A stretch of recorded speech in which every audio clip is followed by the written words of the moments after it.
Youth ہی کو تو یہ جو ہمارے جوان بچے، یہ بچوں کو بڑا ہونا ہے، جوان ہونا ہے، پھر ان کو یہ علم لے کے آگے بڑھنا ہے، اور پھر آپ لوگوں کی طرح سے جو آپ لوگ زیادہ تر تو سبھی جوان ہیں یہاں، لیکن چند ایک جو ذرا سے اپنے سن کو پہنچ چکے ہیں، وہ بیٹھ کے پھر دیکھیں گے کہ ہم نے جو بیج بویا اس بیج میں کیسا درخت اگا، اس میں کیسا ثمر آیا، لیکن اگر یہ درخت مرجھا گیا اور ثمر یا پھول نہ آ سکے تو پھر یہ امام باڑے اور یہ عزا خانے کہاں جائیں گے؟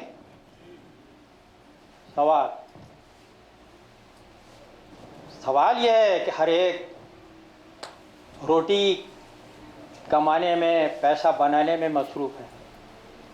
لوگ سمجھتے ہیں کہ خالی نمازیں ہو گئیں، روزے رکھ لیے، شب قدر کے اعمال کر لیے، عاشوراء کے اعمال کر لیے، رمضان کے اعمال کر لیے، شعبان کے اعمال کر لیے، کافی ہے، گھروں میں بیٹھ کے اعمال کر لیتے ہیں، اب تو انٹرنیٹ کے اوپر بھی اعمال آتے ہیں، کر لیا الحمدللہ کافی ہے۔ نہیں نہیں نہیں نہیں، یہ سمجھ کا فطور ہے۔ ساری دنیا کی دولتیں اگر آپ کو حاصل کرنی ہے تو فرش عزا سے ملے گی۔ کیا کہنے بات کو مولا سلام علیکم، کیا کہنے گا؟ ساری دنیا کی دولتیں، اور جب میں کہا دنیا تو پھر یہ انسان کی بات ہوتی ہے، وہ اللہ یا معصوم کی بات نہیں ہے، دنیا اور آخرت کی دولت۔ کیا کہنے بات کہ خالی دنیا کا اگر حاصل کر لیا تو کیا فائدہ؟ سب کچھ یہیں چھوڑ کے ہاتھ خالی، کفن سے تو لوگوں نے ہاتھ بھی نکلوا دیے تھے قبر سے کہ کچھ نہیں لے کے گئے یہاں سے۔ تو بات تو جب ہے کہ انسان دنیا کو بھی حاصل کرے اور آخرت کو بھی حاصل کرے، یہ نہ ہو کہ دنیا میں چند پیسے جمع کر لیے، چند دن کی راحت ہوئی، بڑھاپے میں وہی آرتھرائٹس، وہی بیک پین، وہی کھانسی، وہی بیماریاں کھو کر کے چلے گئے۔ حاصل کیا ہوا؟ کیا 100 سال کی عمر میں جوان رہ پائے آپ؟ نہیں۔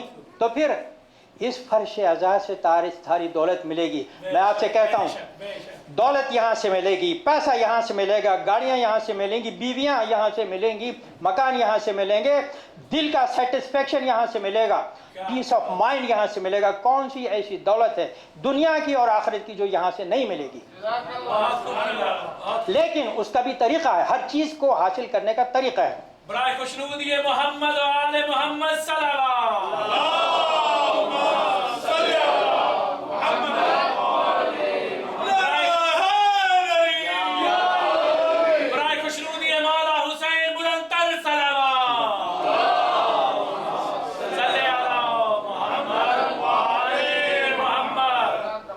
اچھا، میرے بھائی نے ایک صلوات پڑھی اور میں نے یہ سوچا تھا کہ جب میں نماز اقامت دے رہا تھا کہ یہ اگر مجھے یاد آیا تو، کیونکہ ایک موضوع کے اوپر گفتگو کرتا ہے تو انسان اسی ٹرین آف تھاٹ کے اندر بہتا چلا جاتا ہے، اور میں اپنے اوپر یہ واجب سمجھتا ہوں کہ اگر ہمارے دین میں کسی چیز کو نہیں کرنے کی سزا ہے، غور سے سنیے گا، ہمارے مذہب میں، ہماری شریعت میں اگر کوئی چیز نہیں کی جائے اور اگر اس کی سزا ہے تو وہ واجبات میں آ جاتی ہے۔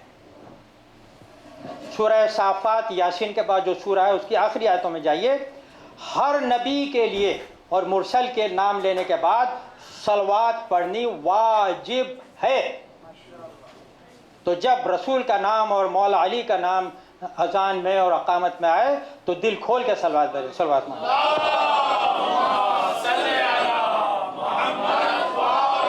میں چاہتا ہوں کہ جو تھوڑا سا وقت میرے پاس ہے اس میں زیادہ سے زیادہ آپ لوگوں کی خدمت میں پیش کر سکوں۔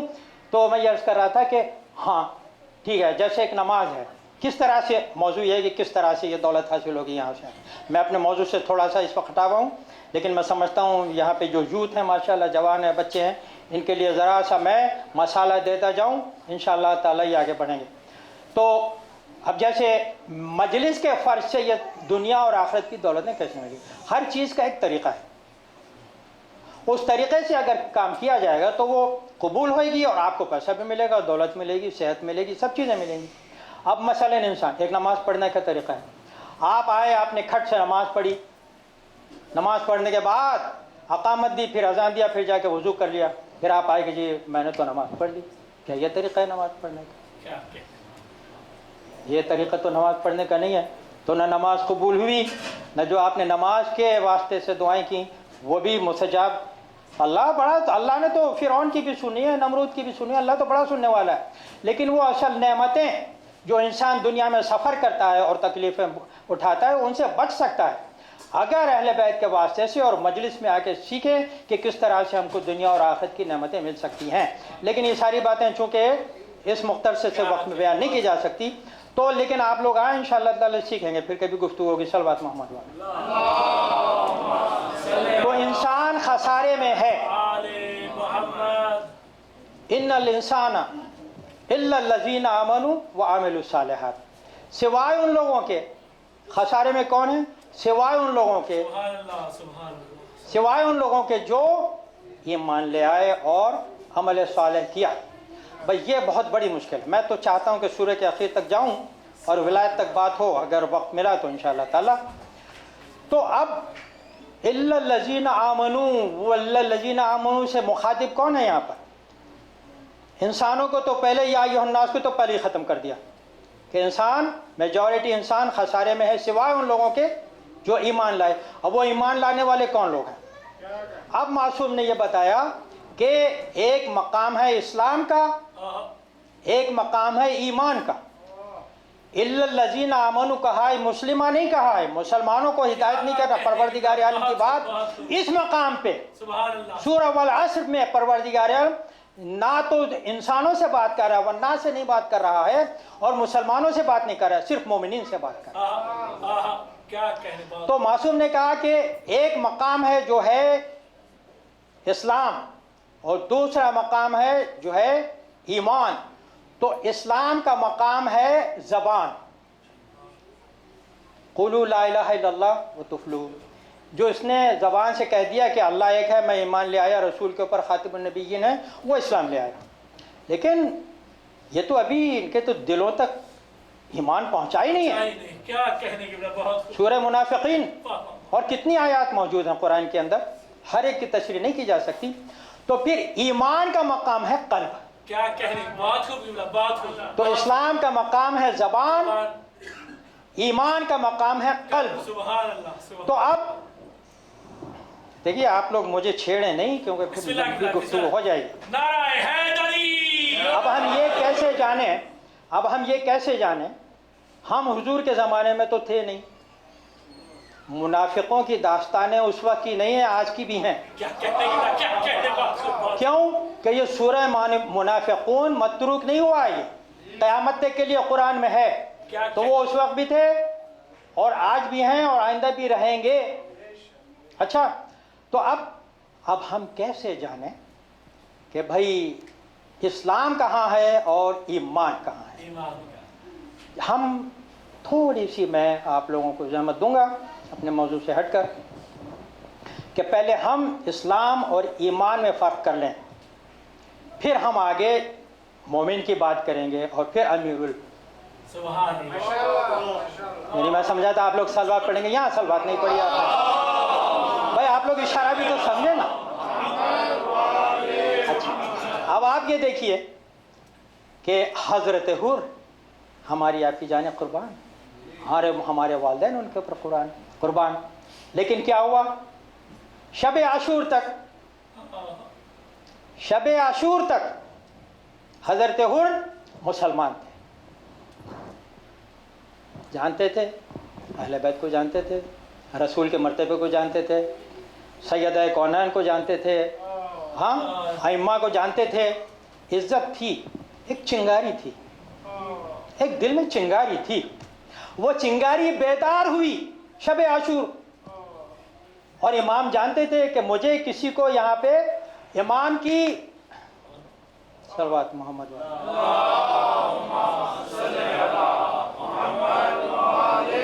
اللہ اور معصوم کی یہ حکمت ہے کہ آخر وقت تک انسان کو بہترین اپرچونٹیز پرووائڈ کرے, کیونکہ اللہ کی جنت میں کوئی کمی نہیں ہے, کوئی کمی نہیں ہے.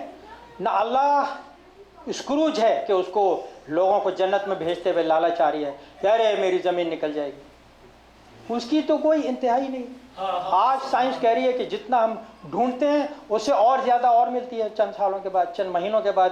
تو وہاں تو کسی چیز کی کمی ہی نہیں ہے, کمی ہم لوگوں میں پائی جاتی ہے. تو اب کیا ہوا کہ اب جو شب عاشور جب علتش کی آوازیں سنی حر نے تو حر کا ضمیر جاگ گیا. ابھی تک وہ اپنے خلیفہ کے سچے سپاہی تھے، لیکن اب وہ اللہ کے صحیح بندے اور امیر المومنین کے راستے کے اوپر چلنے والے صحیح انسان بن کے نکل آئے، اور صبح عاشور ان کے لیے جنت کا پیغام لے کے آئی. تو آپ نے دیکھا کہ چند لمحوں کے فرق سے ایک مسلمان مومن ہو جاتا ہے. زہیر ابن قین بھی اسی طرح سے تھے. زہیر ابن قین کا کیا ہوا تھا آپ ذرا جانتے ہیں کہ آپ خلفاء کو مانتے تھے کہ وہ برحق ہیں، اور عثمان کو مانتے تھے کہ وہ برحق ہیں، اور سمجھتے تھے کہ ان کا قتل غلط طریقے سے ہوا ہے. لیکن ایک مرتبہ سلمان فارسی کے ساتھ آپ جنگ کر رہے تھے، اور جنگ میں فتح ہوئی، اور غالباً وہ ایران کی جنگ تھی. مجھے I'm not sure، اس لیے میں غلط بیانی کرنا نہیں چاہتا، میں اس کی تحقیق کر رہا ہوں. لیکن کسی نے عالم نے مجھے بتایا تھا کہ وہ ایران کے فتوحات کا واقعہ تھا. سلمان فارسی اور زہیر قین بھی آپ کے ساتھ جنگ کر رہے تھے، اور جنگ کو جب آپ نے فتح کر لیا تو زہیر قین بہت خوش تھے کہ دیکھو ہمیں کتنا مال غنیمت ملا ہے. سلمان فارسی سے کہہ رہے تھے کہ ہمیں کتنا مال غنیمت ملا ہے اور ہم نے کیسی جنگ کی ہے. تو اس وقت اب دیکھیے یہ مومن کی کیا نشانی تھی. اس وقت سلمان فارسی نے کہا کہ زہیر ابھی صبر کرو، ابھی صبر کرو، تم اس وقت کی جنگ کو دیکھنا ہے کہ تمہیں کیا ملے گا جب تم حسین کے ساتھ جنگ کرو. اب آپ دیکھیے کہ عالم الغیب تو امام ہوتا ہے، لیکن مجبور یہ ہے، مجھے کہنا پڑے گا کہ معصوم سے روایات ہے کہ اگر انسان حق حلال کا کھائے، طاہر رہے، رزق حلال کا کھائے. دیکھیے آج رزق حلال کا کھانا بہت مشکل ہے. آپ حلال کی کمائی تو کر لیں گے، لیکن حلال کا کھانا بھی بڑا مشکل ہے. 40 دن میں معصوم سے روایت کر رہا ہوں، اور جو چیز میں کہوں گا آپ کو ثبوت بھی پیش کر سکتا ہوں. 40 دن کے بعد اگر انسان واجبات کی پابندی کرے، رزق حلال کھائے، تو اس کا مزاج عارفانہ ہو جاتا ہے.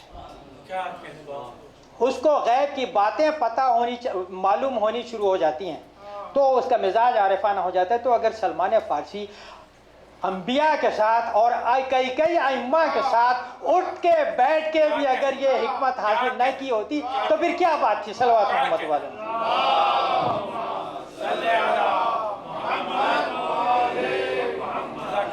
بس تو اب ہم یہاں 21ویں صدی میں پہنچ کے جب ہم یہ سورہ والعصر پڑھتے ہیں، بسم اللہ الرحمن الرحیم، ان الانسان لفی خسر الا الذین آمنوا، بس ہم یہاں رک جاتے ہیں. الا الذین آمنوا وعملوا الصالحات.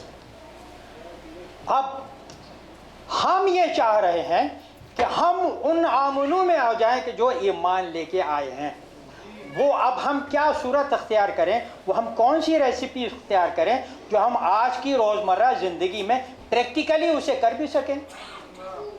کیونکہ ڈریم ورلڈ میں رہنے سے we want achieve anything, we have to be realistic. تو کیا صورت ہے؟ رسول نے اور معصومین نے ہمارے لیے ان باتوں کو بہت آسان کر دیا ہے.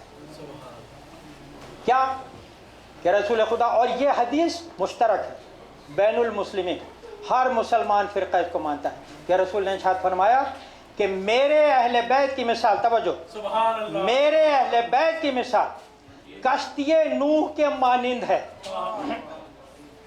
برائے خوشنودی میرے اہل بیت کی مثال کشتی نوح کے مانند ہے کہ جو اس کشتی میں بیٹھ جائے گا وہ نجات حاصل کرے گا. اب ہمیں چاہیے کہ اب ہم اس کا تجزیہ کریں، کیونکہ ہم مومنین کی ڈیفینیشن کو حاصل کرنا چاہ رہے ہیں تاکہ ہمارا بھی نام ان مومنین کی فہرست میں اگر نیچے بھی آ جائے تو کم از کم آت ہو جائے. تو رسول کیا کہہ رہے ہیں؟ میرے اہل بیت. اب دیکھیں نا، یہ کلام الامام امام الکلام، اور یہ تو رسول کا کلام ہے.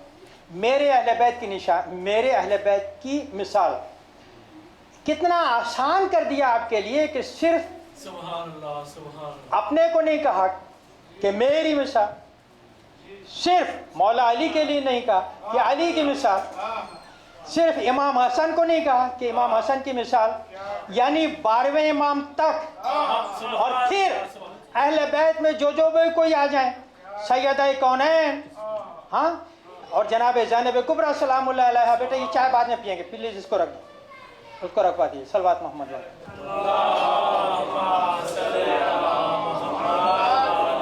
تو اب میرے اہل بیت میں سے جس کے ساتھ بھی تمہیں عقیدت ہو، جس کے ساتھ بھی، کتنا آسان کر دیا، جس کے ساتھ بھی تمہیں عقیدت ہو، بس تم ان کے ساتھ کشتی میں سوار ہو جاؤ تو تم کو نجات حاصل ہو جائے گی دنیا اور آخرت کی۔ اب یہ کشتی کا سفر کیسا ہے؟ کیا کہنے بات کو، اب آپ یہ دیکھیے کہ کشتی کی مثال کیوں دی؟ دیکھیے یہ معصوم کا علم ہے، کشتی کی مثال کیوں دی؟ کیونکہ کشتی کہاں ہوتی ہے؟ کشتی سمندر میں ہوتی ہے، کشتی دریاؤں میں ہوتی ہے، کشتی سیلابوں میں ہوتی ہے، کشتی طوفانوں میں ہوتی ہے نا؟ اور ہم جس دنیا میں گزر رہے ہیں یہ بھی ایک دریا ہے۔ یہ دریا ایسا ہے گناہوں کا، بدعتوں کا، منافقتوں کا، ہاں، حرام کا، اس میں ثواب بہت کم ہے، کوئی انکریج نہیں کرتا نیک کام کرنے کے لیے۔ برے کاموں کے لیے کیا غضب ہے کہ برے کاموں کے لیے جس نیوز پیپر میں دیکھیں فلانی مووی چل رہی ہے، فلانی مووی چل رہی ہے، فلانی مووی چل رہی ہے، ادھر بھی آؤ، ادھر بھی آؤ، ادھر بھی آؤ، اور ٹی وی کے اوپر ایڈورٹائز ہوں گے، اب یہ اسپورٹ ہاکی کا چل رہا ہے، اب یہ ساکر کا چل رہا ہے، یہ اس کا اسپورٹ ہے، یہ اس کا اسپورٹ ہے، اب یہ میلہ ہو رہا ہے، یہ ہر جگہ بدماشیاں ہو رہی ہیں، ہر جگہ کفر ہو رہا ہے، ہر جگہ شیطانی کام ہو رہا ہے، اور ہر طرف سے آواز آ رہی ہے کہ یہاں آؤ، یہاں آؤ، یہاں آؤ، یہاں آؤ۔ مجھے بتاؤ کہ کہیں اللہ کے پاس بلانے کے لیے بھی کہیں سے آواز آ رہی ہے؟ نہیں آ رہی۔ آپ کے پاس جو بھی پونجی ہے جا کے جلدی سے ان کو دے آئیے، اور ساتھ میں گناہ بھی لپیٹیے، اور جب 5 فیٹ اندر چلے جائیں گے تو وہاں سے کیسے نکل کے بھاگو گے میرے دوست؟ وہاں سے کیسے نکل کے بھاگو گے میرے دوست؟ کوئی صورتحال نہیں ہے۔ تو کشتی کی مثال کیوں دی ہے؟ ایک تو ہماری زندگی کشتی کے مانند چل رہی ہے کہ دریا کے بہاؤ کے خلاف، یہاں ہر چیز وہ پیش کر رہے ہیں شیطانی، اور اگر آپ شیطانی چیز چاہیے تو ان کے بہاؤ میں چلے جائیے، اپنی جیبوں کو خالی کر دیجئے، اور پھر بھوکے فاقے